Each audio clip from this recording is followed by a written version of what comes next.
اللہ کام الحاکمین ہم کلام بھی ہوتے ہیں۔ وما کان لبشر ان یکلمہ اللہ الا وحیا۔ آپ کوئی بندہ یہ نہ اعتراض کر دے کہ میرے جیسا گناہ گار، میرے جیسا ضعیف و کمزور وہ یہ کہہ دے میں نے اللہ کی آواز کو سنا ہے، اللہ میرے ساتھ ہم کلام ہوئے ہیں۔ اللہ کام الحاکمین نے اس نظریے کی بھی نفی کر دی۔ فرمایا وما کان لبشر ان یکلمہ اللہ الا وحیا، کسی انسان کے لیے بات جائز ہی نہیں ہے کہ وہ اللہ رب العزت سے ہم کلام ہو سوائے اس کے جس کے اوپر عرش والا وحی بھیجے، عرش والا اپنا پیغام بھیجے، او من وراء حجاب، یا پردوں کے پیچھے۔ اب جو لوگ جوش خطابت میں آ کے اسراء و معراج میں یہ بیان کر دیتے ہیں کہ محبوب پیغمبر علیہ السلام سدرۃ المنتہا سے بھی آگے گئے ہیں، جبریل نے یہ کہا کہ اس سے آگے میں تو نہیں جا سکتا لیکن آپ جا سکتے ہیں، تو محبوب پیغمبر اس سے آگے چلے گئے، تو یہ قرآن کی نفی ہے۔ او من وراء حجاب، اللہ سے یا تو وحی کے ذریعے انبیاء تک پیغام پہنچتا ہے، او من وراء حجاب، یہ تین نبی جو اللہ سے ہم کلام ہوئے، حضرت آدم علیہ السلام، حضرت موسیٰ علیہ السلام، محبوب پیغمبر علیہ السلام، او من وراء حجاب، اللہ کی آواز کو بھی سنا ہے، پردوں کے پیچھے سنا ہے، پردوں کے بغیر اللہ کو دیکھ کے نہیں سنا، اللہ کو دیکھ کے نہیں سنا۔ او من وراء حجاب او یرسل رسولا فیوحی باذنہ من یشاء انہ علی حکیم، کیونکہ میرا اللہ ہر چیز کے اوپر قادر ہے، میرا اللہ اسباب کا محتاج نہیں ہے، لیکن اللہ کام الحاکمین نے کچھ چیزیں جو ہیں انسانوں کے لیے بنا دی ہیں اور بتا دی ہیں، انسان اس دائرہ کار سے باہر نہیں جا سکتا۔ جیسا کہ لوگوں نے محبوب پیغمبر علیہ السلام سے پوچھا کہ آپ نے اللہ کو دیکھا ہے؟ صحیح بخاری کی حدیث حضرت عائشہ صدیقہ رضی اللہ تعالیٰ عنہ بیان کرتی ہیں، فرمایا کہ جس بندے نے یہ کہا کہ محبوب علیہ السلام نے اللہ کو معراج کے موقع پہ اپنی نگاہوں سے، اپنی آنکھوں سے دیکھا ہے، وہ سب سے بڑا کذاب اور جھوٹا آدمی ہے۔ حضرت ابو ذر غفاری رضی اللہ تعالیٰ عنہ بھی یہی موقف بیان کرتے ہیں۔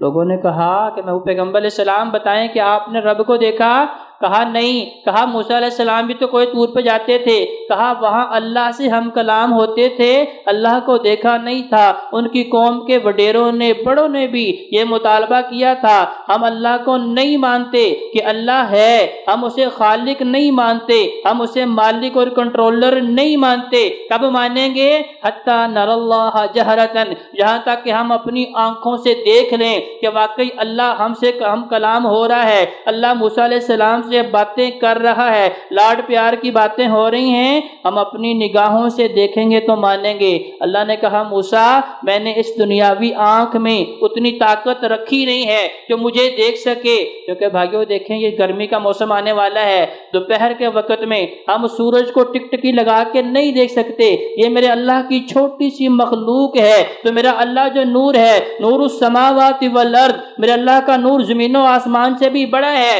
اس اللہ کو یہ دنیاوی آنکھ نہیں دیکھ سکتی۔ اس میں کسی نبی کی گستاخی نہیں ہے بلکہ اللہ کا اصول ہے، اللہ کا قانون ہے۔ اللہ نے قرآن میں بیان فرمایا ہے لا تدرکہ الابصار وہو یدرکہ، دنیاوی آنکھ میرے اللہ کو نہیں دیکھ سکتی، حالانکہ میرا اللہ سب کچھ دیکھ رہا ہے۔ لہذا یہ عقیدے کی بات ہے۔ اس کے بعد اللہ کام الحاکمین نے اس عقیدے کی بھی نفی کر دی جو لوگ کہتے ہیں کہ مرنے کے بعد ختم ہو جائیں گے، کوئی جنت جہنم نہیں ہے۔ اللہ کام الحاکمین نے اپنے محبوب پیغمبر علیہ السلام کو جنت بھی دکھائی اور جہنم بھی دکھائی۔ پہلے جنت دکھائی گئی، اتنی عالی شان، اتنی بہترین، جس کے اندر کوئی نعمت اللہ نے چھوڑی نہیں ہے، خوبصورت ترین حوریں ہیں،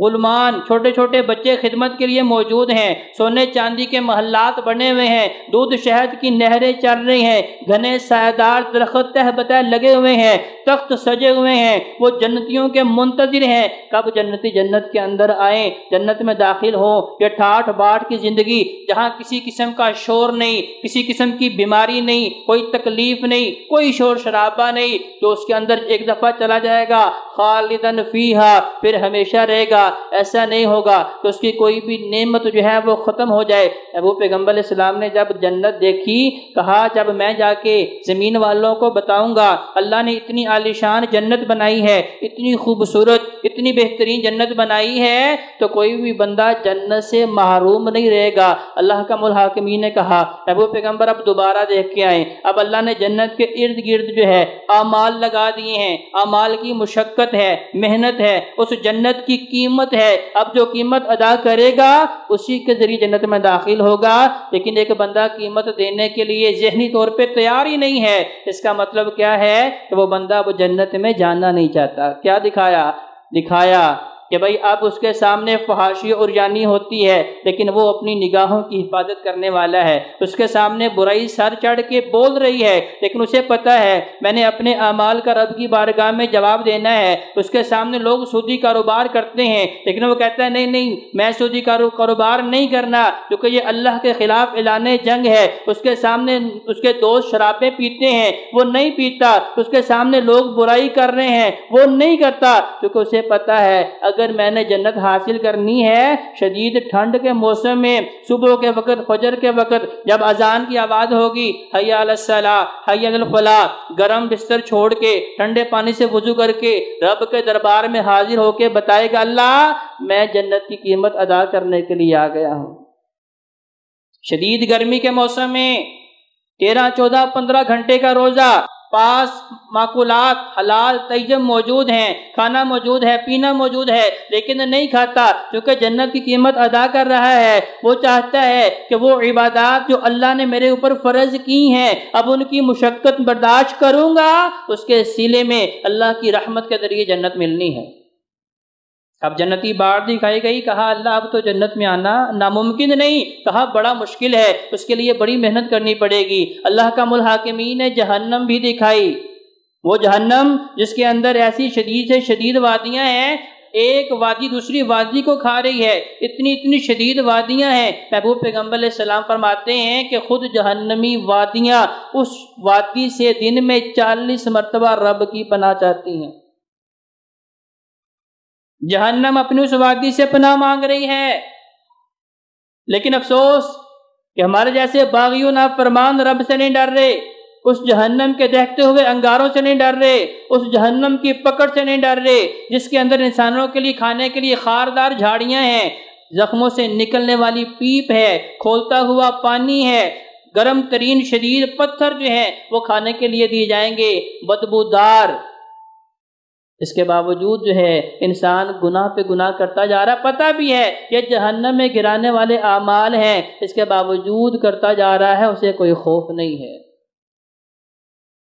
تو اللہ کا الحاکمین نے جنت بھی دکھائی، جہنم بھی دکھائی۔ اس کا مطلب یہ ہے کہ اللہ کا الحاکمین نے بتا دیا کہ جو لوگ یہ کہتے ہیں بس مرے تو ختم، اس کے بعد دوبارہ زندہ نہیں ہونا، اس کے بعد دوبارہ کوئی حساب کتاب نہیں ہونا، اس کے بعد کوئی سزا اور جزا کا کانسیپٹ نہیں ہے، اللہ کا الحاکمین نے اس عقیدے کی بھی نفی کر دی۔